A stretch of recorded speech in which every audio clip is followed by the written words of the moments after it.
Hello, in this video I'm going to explain what levels actually do in Limbus Company and why it is the most important thing in whether you're going to win a fight or lose a fight. A lot of people don't seem to understand how leveling actually works. So without any further ado, let's get right into it, okay?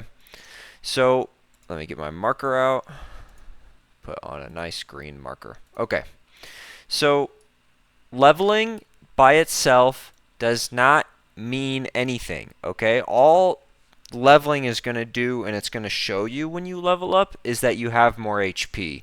And I think this is what leads people astray, because whether you're level 1 or you're level 55, the current level cap, when you click on your unit, it's going to say, oh yeah, their skill 1 rolls an 11, their skill 2 rolls a 16, their skill 3 rolls an 18. However, that's not the full story, and the HP gain is not what leveling does. In fact, that's like the least important part of what leveling does. So each level increases your offense level and your defense level by 1. Now we're going to discuss what offense level and defense level does in the next slide. And all identities, egos, and enemies have a unique offense and defense level breakdown. Now I use unique sort of loosely because there's going to be units that have the same just because there's so many units in this game, but they each have their own, right? Their own setup. Okay, now let's talk about offense level and defense level and why that's the hidden part of leveling up and why it matters so much. Let me go to the next slide. Okay, put my marker back on. All right, so every 3 offense level is 1 clash power for attacks. So let's give an example. Let's say you're level 1, so you have 1 offense level. You're in a clash with someone who's level 7. Now there's 6 offense level difference between you and them. And so they're going to have 2 more clash power than you.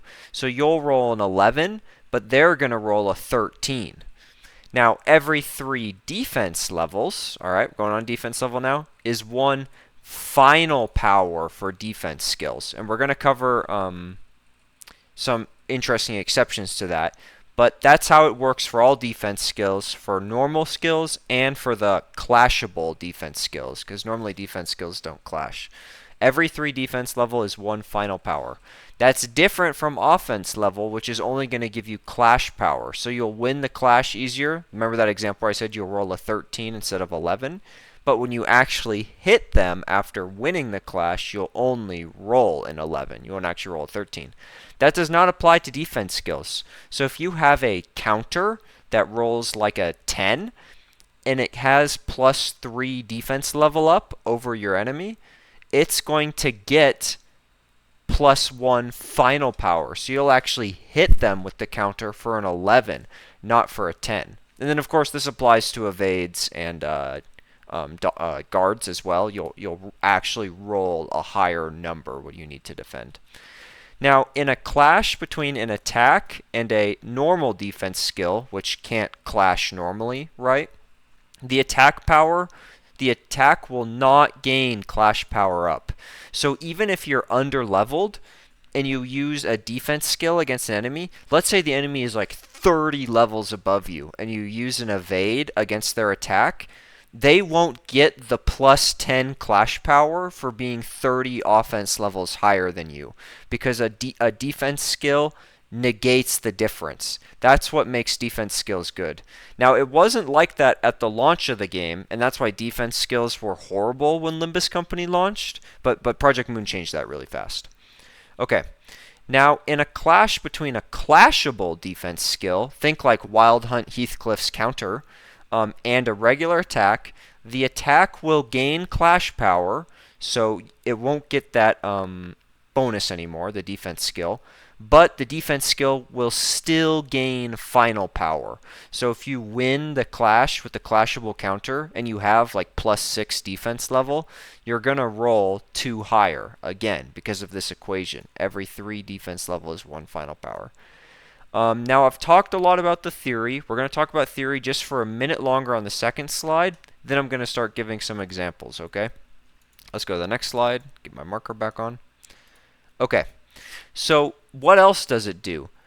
Offense and defense level is how damage is calculated. And here's the equation. You can take a screenshot of that or use it. I won't go through it all. But the quick version is this. A difference of 1, even just 1, between an offense and defense level gives an approximately a plus or minus 3% damage bonus.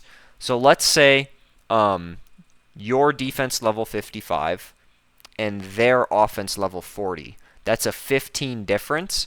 So 15 times 3 is 45%. So you'll take 45% less damage because you have 15 higher defense level than their offense level. Okay, now let's start getting into some examples. I've explained all the theory. You can go back and take pictures of the slides, I guess, if you need them. We're going to move on.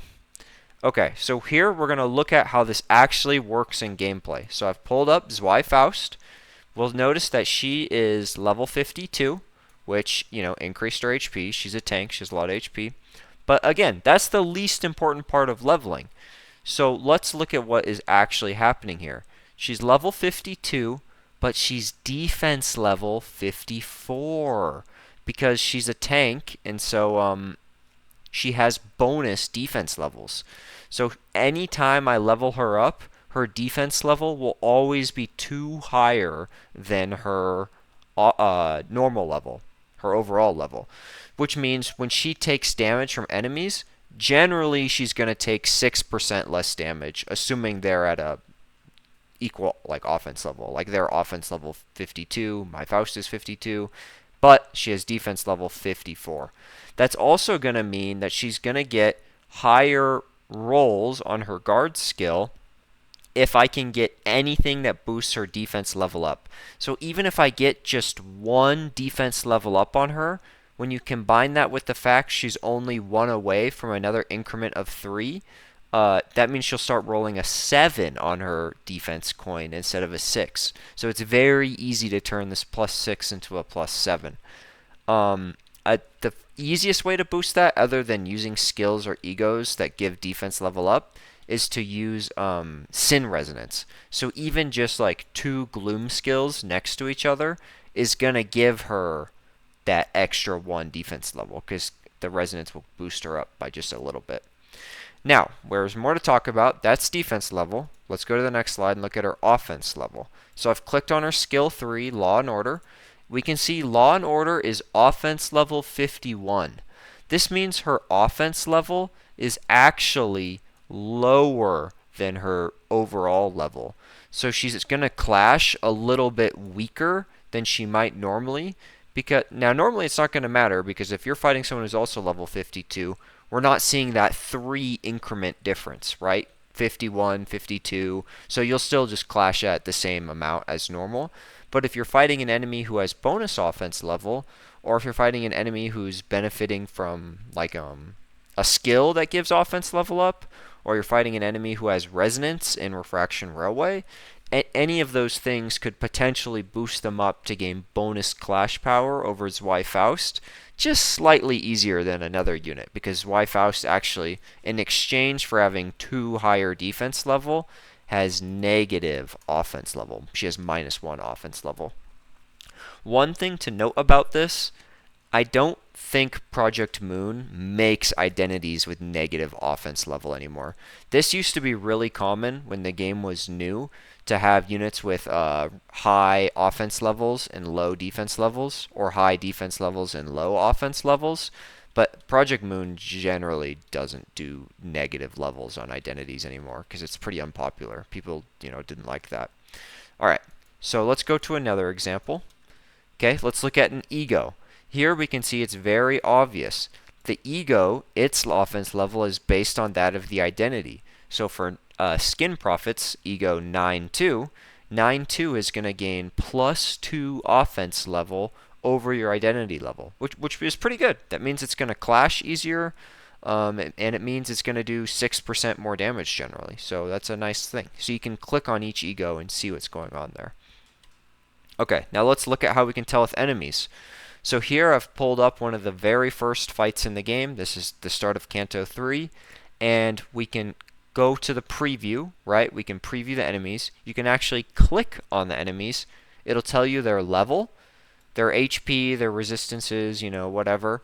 And we can see their skills.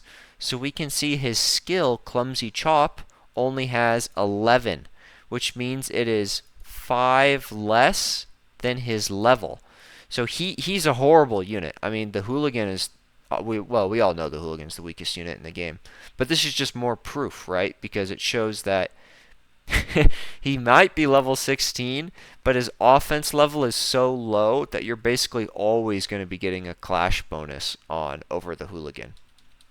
And you can check this with all the enemies in the game. You can click on them and see their attacks and see their offense level. And and I forgot to point out, we can see his defense level too. Yep, there it is. Okay, moving on. Now, how do you level up? Just play XP Luxcavation, please, for the love of God. I get so many questions about how to level up fast. You just have to play XP Luxcavation. I buy 1 energy refresh every day, and I recommend you do the same, because that keeps me progressing on the same pace as content is coming out in this game. And then also the Limbus Pass, the event shops for Intervalos, and then the upcoming Arknights collab, probably. And Mirror Dungeon achievements can all give you some XP tickets. It just depends. Alright. Well, I hope this video helped you. I just want to say it one more time. Leveling up is the #1 way to win your fights. It's the #1 way. You can mess around with levels a bit with things like Sin Resonance to boost offense and defense level. So even if you're under leveled, by 1 or 2 levels, you can try to be smart about that. Or, even better, if you're on an even level as the enemy, you're the same level as them, you can get an edge over them with Sin Resonance, color matching. But it's not super important. Anyways. Good luck out there, manager. I hope this video explained to you why leveling up matters, and now you will hopefully never go into another Kanto boss fight 10 levels under again. Like, I see so many people in my YouTube comments saying they'll fight a boss just way too low level because they don't understand that it does more than just boost your HP. Alright, good luck out there, managers, and I will see you around.